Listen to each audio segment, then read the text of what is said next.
ఇవాళ బీసీ సంక్షేమ శాఖ రవాణా శాఖ మంత్రిగా పొన్నం ప్రభాకర్ పదవి బాధ్యతలు చేపట్టనున్నారు. సచివాలయంలోని 5వ అంతస్తులో ప్రత్యేక పూజలు చేసి పదవి బాధ్యతలు స్వీకరించనున్నారు. బీసీ సంక్షేమ శాఖ రవాణా శాఖ అధికారులు ఈ కార్యక్రమానికి హాజరు కానున్నారు.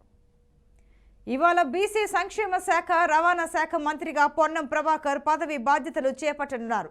సచివాలయంలోని 5వ అంతస్తులో ప్రత్యేక పూజలు చేసి పదవి బాధ్యతలు స్వీకరించనున్నారు. బీసీ సంక్షేమ శాఖ రవాణా శాఖ అధికారులు ఈ కార్యక్రమానికి హాజరు కానున్నారు. పొన్నం ప్రభాకర్ అనే నేను శాసనసభ సభ్యుడిగా ఎన్నికైనందున శాసనం ద్వారా నిర్మితమైన భారత రాజ్యాంగం పట్ల నిజమైన విశ్వాసము విధేయత చూపుతానని, భారతదేశ సార్వభౌమాధికారాన్ని సమగ్రతను కాపాడుతానని నేను స్వీకరించబోయే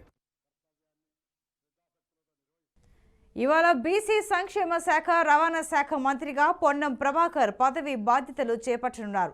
సచివాలయంలోని 5వ అంతస్తులో ప్రత్యేక పూజలు చేసి పదవి బాధ్యతలు స్వీకరించనున్నారు. బీసీ సంక్షేమ శాఖ రవాణా శాఖ అధికారులు ఈ కార్యక్రమానికి హాజరు కానున్నారు. పొన్నం ప్రభాకర్ అనే నేను శాసనసభ సభ్యుడిగా ఎన్నికైనందున శాసనం ద్వారా నిర్మితమైన భారత రాజ్యాంగం పట్ల నిజమైన విశ్వాసము విధేయత చూపుతానని, భారతదేశ సార్వభౌమాధికారాన్ని సమగ్రతను కాపాడుతానని నేను స్వీకరించబోయే